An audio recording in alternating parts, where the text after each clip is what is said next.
안녕하세요. 뻔뻔한복도파입니다. 구독과 좋아요, 알림 설정, 회원가입 부탁드리겠습니다. 공정위에서 신한은행, 우리은행 현장 조사를 해서 은행별 LTV 담합이 있었다라는 그런 증거가 속속 지금 올라오고 있는데요. 재조사 신호탄을 쐈습니다. LTV 부동산을 담보로 은행이 돈을 빌려줄 때 대출 가능 한도를 나타내는 그런 비율이라고 말을 할 수가 있겠죠. 신한, 우리, KB국민, 하나은행과 함께 거의 7,500개에 달하는 LTV 자료를 공유를 해서 일정 정도 어느 선상까지 대체적으로 이 가계대출, 특별히 주담대 LTV 금리 부분에서 짬짬이를 하지 않았을까라는 또 의구심이 상당히 짙어지는 그런 와중에 이 공정위에서 이런 부분을 좀 들여다 보겠다는 얘기죠. 특별히 4대 은행 잠재 부실이 갈수록 지금 늘어나고 있는 상황인데 7조까지 지금 확대되고 있어서 건전성 악화에 대한 빨간불이 반짝반짝 지금 들어오고 있는 그런 상황이라 말을 할 수가 있겠습니다. 그럼에도 불구하고 이렇게 시중은행들이 이 가계대출 중에 주담대 LTV 부분에서 담합을 하고 나섰다라는 얘기는 일정한 카르텔을 형성해서 어느 정도 예대 마진 부분에 있어서 상당한 어떤 수익률을 뽑아 올리기 위한 그런 어떤 의도로 엿보일 수가 있는데요. 그러나 실질적으로 건전성 부분에서 그렇게 장담할 만한 그런 상황이 아닙니다. 국민신한, 하나, 우리은행이 4대 은행 요주의 여신 잔액, 그러니까 대체적으로 정상, 요주의, 고정, 회수 의문, 추정 손실 5단계로 계속해서 이렇게 악화가 되는 어떤 그런 상황이라고 볼 수가 있는데, 요주의 여신 잔액이 무려 7조 1150억 원으로 집계가 됐다는 사실, 전년 말보다 13.1% 정도 증대가 됐고요. 이렇게 계속적으로 손실이 늘어날 수밖에 없다라는 건 결국 건전성 부분에 있어서는 상당히 시중은행이 단단하다는 어떤 평가에도 불구하고 내부적인 균열을 일으킬 가능성이 충분히 있다라고 볼 수가 있다는 얘기죠. 가뜩이나 또 은행권별로 금융사고가 끊이지 않는데 국민이 22억, 신한이 20억 규모로 터졌고요. 우리은행 역시도 최근에 100억대 이상의 부당대출 터지지 않았습니까? 외부인 사기 잇따라 공시가 됐었고, SC제일은행도 15억 정도 발생하고 있는 그런 와중에 있는데, 이렇게 부당대출 및 연체율 증가 혹은 또 은행끼리의 짬짬이, 또 LTV 담합 같은 그런 부정적인 요인들이 있는 가운데 시중은행은 순이익이 17조 정도 돌파했다는 소식까지 나오고 있고요. 아마 이자 장사로는 최대 실적을 내면서 비용도 줄여야 되니까 점포까지 101개 정도 줄여나가는 그런 모습을 보이고 있습니다. 이렇게 보자면 지금 은행이 가상금리 조금 양보하는 척 하면서 주담대 금리를 내리고 있는 것, 착시 현상 일으키지 말아야 되겠죠. 어느 정도 이 고금리 상황이 계속적으로 지속이 될 가능성이 높기 때문에 섣불리 대출 받았다가는 골로 갈 수 있는 그런 리스크 충분히 있다는 얘기입니다. 은행은 어쨌거나 영리 기업이기 때문에 예대 마진 양보할 수 없는 부분입니다. 4개월 연속 늘었다고 하잖아요. 그만큼 예금금리 낮추고 대출금리 높여서 어떻게 해서든 은행 영업 부분에 있어서는 활로를 개척할 수밖에 없는 생존 본능을 가지고 있는 그런 이익단체일 수밖에 없다는 얘기입니다. 그래서 가계대출금리가 4.72% 정도 5개월 만에 내려갔다고 하지만 여전히 가상금리, 포기할 수 없는 은행의 금리가 살아있기 때문에 겉으로 보기에는 뭔가 완화된 그런 모습을 보이는 것 같지만 실질적으로는 굉장히 팍팍한 금리 상황은 진행될 수밖에 없다. 그래서 금융권의 이 부당대출로 인한 이 대출 기회에 상당히 고객들 부분에 있어서는 기회를 박탈당하는 그런 어떤 측면이 있고요. 특수관계인에게 어마어마무시한 그런 금액을 대출을 해줬으니까 연체율 상승하는 것, 은행 자체의 어떤 건전성을 계속적으로 해칠 수밖에 없는 거고요. 심지어 담합으로 이자율까지 지금 고정해서 나간다면 앞으로 시중은행이 절대로 금리 부분에서는 양보하지 않겠다라는 그런 이 스탠스를 엿볼 수가 있다는 얘기죠. 그래서 결론적으로 앞으로 대출 금리는 요원한 상태다. 가상금리 내려가서 주담대 금리 만만하게 받다가는 고점에 몰린 집값 그냥 덜컥 발목이 묶인 채로 평생 맷돌 갈아야 할 그런 어떤 인생이 될 수도 있어요. 그러니까 조심조심 하셔야 된다는 얘기인데, 이 금리의 가장 진원지라 할 수 있는 미국, 오늘 새벽에 소매 판매 정말 예상 밖으로 나왔습니다. 0.9% 급감이 됐습니다. 지금 미국 경제가 뭐 골디락스라고 해서 뭐 경제가 계속적으로 지표가 좋아지고 고용도 안정되고 물가도 뭐 그리 인플레이션에 대한 우려가 깊었지만 그닥 뭐 크게 엇나가는 요소는 보이지 않고 그럼에도 불구하고 소매 판매 그러니까 시장에서 이 돌고 돌 수 있는 어떤 이 소비력을 가늠할 수 있는 지표라고 볼 수가 있겠죠. 0.9% 급감을 하는 그런 이 모습을 보이는데 뭐 산불과 한파 여파라고 할 수도 있지만 이거 조금 이상징후라 볼 수가 있습니다. 2023년 3월 이후에 1년 10개월 만에 감소폭이 최대로 확대가 된 건데요. 소매 판매 지표는 전체 미국의 소비 중에 상품 판매 실적을 주로 집계하는 아주 체감도가 높은 지표라고 할 수가 있겠습니다. 자동차, 스포츠 물품, 뭐 취미, 악기점, 서점 등등등등 가구점 해서 뭐 실질적으로 가장 와닿는 부분에 있어서 소비가 감소됐다는 걸 볼 수가 있죠. 이렇게 되면 소비가 죽게 되면 뭐 미 연준이 가만히 있을 수가 없죠. 금리를 어떻게 해서든 억지로 내려서라도 경기를 부양할 수밖에 없는 상황이 올 수밖에 없는데 지금 뭐 어느 정도 연준이 올 한 해 딱 한 번만 금리 인하하겠다라는 어떤 동결 수순을 조금 뒤흔들 수 있는 지표가 될 수가 있겠고요. 나스닥이 이런 이유 때문에 0.4% 올랐으면 당연히 주식시장은 금리가 내려가면 유동성이 확대될 수밖에 없기 때문에 주식시장 올라갈 수밖에 없고요. 국채금리는 금리 상승하고 똑같이 갑니다. 그러면 앞으로 소비 판매가 부진하기 때문에 경기 침체로 들어가게 되면 다시 이걸 부양하기 위해서 금리를 내려야 하기 때문에 국채금리는 내려갈 수밖에 없다. 이런 영향을 받아서 4.5% 밑으로 내려갔다는 얘기죠.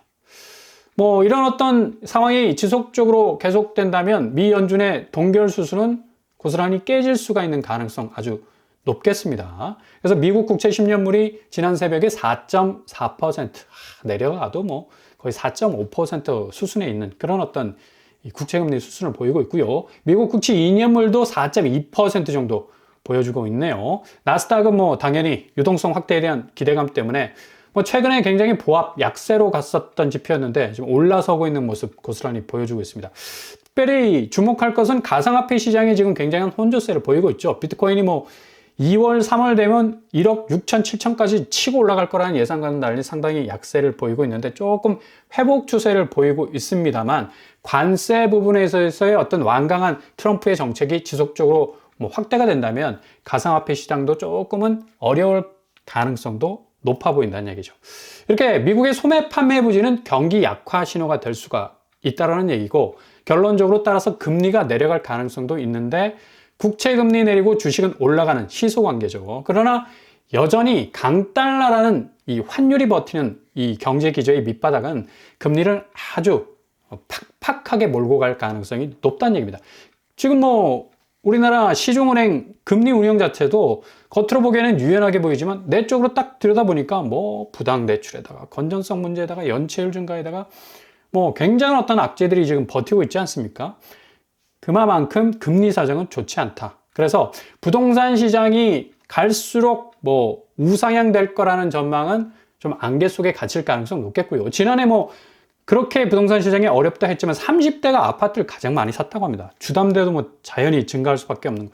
문제는 이게 지금 연령대별 30대가 이 매입 비중을 26.6%까지 끌어올렸습니다. 지난해 거래된 이 49만 가구 정도에서 아파트, 특별히 30대가 매입한 그런 비중이 높았다라는 건데 결국 이분들이 끌어온 건 대출이겠죠.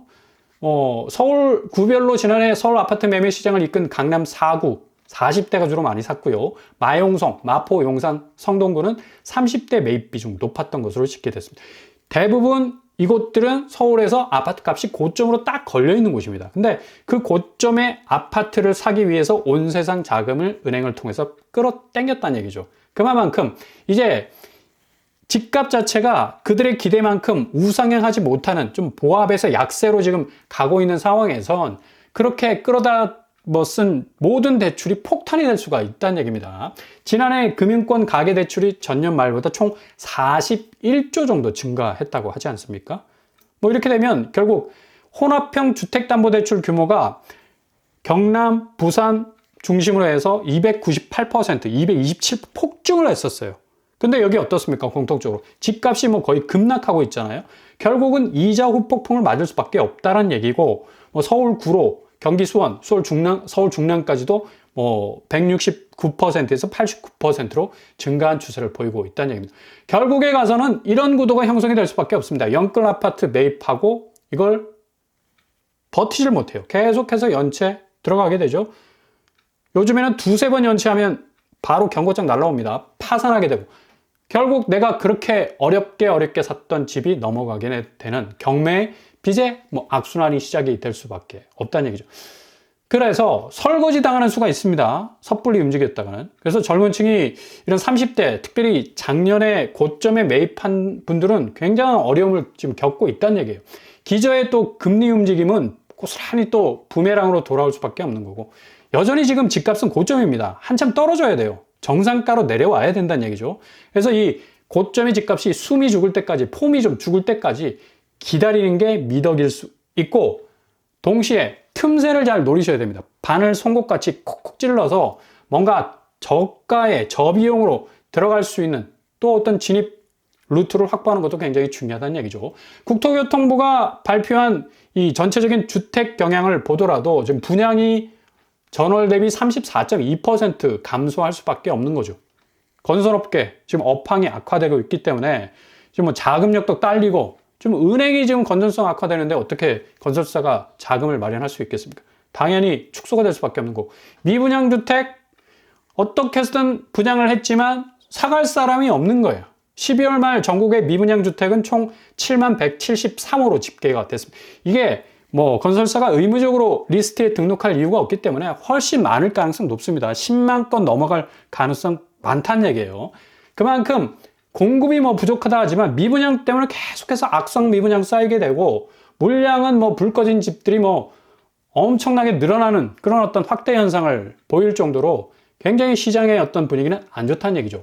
당연히 구축 시장 뭐 매매 거래량 역시도 45,921건으로 12월 전월 대비 6.5% 감소 추세를 보이고 있다라는 얘기입니다. 그러니까 서울이 반짝 특수한 지역에서 상승하는 것 자체가 집값을 전체적으로 견인한다는 사실은 좀 상당히 과대망상에 가까운 그런 전망일 가능성이 높고요. 그래서 좀 조심조심 하셔야 되겠고, 그런 의미에서 지금 뭐 요즘에 무순위 집중 나오면 사람들이 눈에 뭐 불을 켜고 막 엄청나게 지원을 하고 있죠. 최근에 나온 이 이편한 세상 송파 센트럴파크 84제곱이 9억 8천에 나왔습니다. 뭐 84제곱 송파구에서 9억 정도 나온다는 거는 뭐 지금 우리 어떤 자금력으로 보더라도 좀 너무 가격이 부담스럽죠. 상당히. 그럼에도 불구하고 지금 여기 단가가 거의 14억이 넘어가는 그런 곳이기 때문에 사람들이 뭐 어마무시 몰렸었습니다. 결국 8,446명이 지원을 했고요. 이게 특별 공급으로 나온 곳이기 때문에 어느 정도 필터링이 되는 거죠. 그래서 많은 사람들이 지원을 하지 못했습니다. 9억 가까이 되는 이 가격대에 비해서 지금 현재가가 14억 8천, 거의 15억 정도 되고 있고, 한 6억 정도 차이가 나네요. 그리고 전세가로 따지자면 이 매물로 나온 전세가는 한 7억 정도 되기 때문에 어느 정도 잔금 치르는 데 있어서 분양가 9억하고 좀 맞출 수 있는 그런 경향도 있습니다. 자기 자금 한 2억 3억 정도 있으면 충분히 도전이 가능할 수 있었기 때문에 다자녀에 해당되시는 분들이 상당히 많이 지원을 한 것으로 보이죠. 이번에도 역시 여기 이제는 특별 공급이 아니라 일반 공급으로 나온다는 소식 들어와 있습니다. 미호도 다시 한 번이죠. 또 다시 한번 등장할 가능성이 높다는 얘기고요. 여기 입지는 지금 뭐 송파구 입지죠. 뭐 거여역, 5호선 그리고 마천역을 지금 끼고 있는 뭐 확실한 뭐 교통 입지라고 볼 수가 있겠는데, 이런 것들은 좀 잘 살펴볼 필요가 있다는 얘기죠. 아무튼 지금 뭐 집값 자체가 이 시중은행의 고금리 이 기저의 움직임 절대로 착시 현상 일으키지 마셔야 되고요. 심상치 않은 이 미분양 상황, 고스란히 이제 구축 매매가로 확대가 되고 있는 그런 어떤 분위기로 보여지고요. 결국 집값은 서울 일부 상승하는 그런 지역 외에 약세로 갈 것이 분명하고요.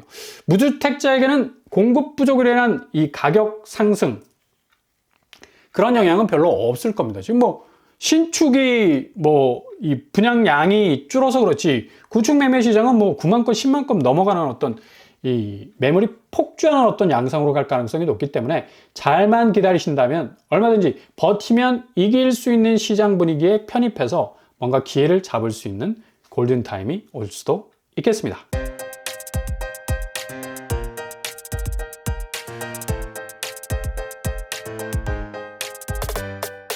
오늘의 부동산 캐릭터처 역시 지금 시중은행의 금리 상황이 상당히 비상한 그런 어떤 상황 속에 와 있죠. 자체 건전성 부분도 좀 문제고요. 어찌 보면 미국발 이 금리 상황이 상당한 어떤 변수가 될 가능성이 높아서 상반기에는 절대로 서두를 필요가 없습니다. 억지로 무리해서 대출 받을 이유가 전혀 없는 거고요. 이 대출 때문에 정말 어려움을 당하는 영끌 아파트들 얼마나 많습니까? 그래서 틈새 그때 나오는 그런 아파트들 잘 공략을 하시고, 구축 아파트 같은 경우는 확실한 하반기에 이 저점으로 내려오는 뚜렷한 궤적을 보일 것으로 예상이 됩니다. 아무튼 초기 비용을 줄이는 게 가장 손실을 줄일 수 있는 좋은 방법, 베스트 웨이가 될 수 있겠습니다.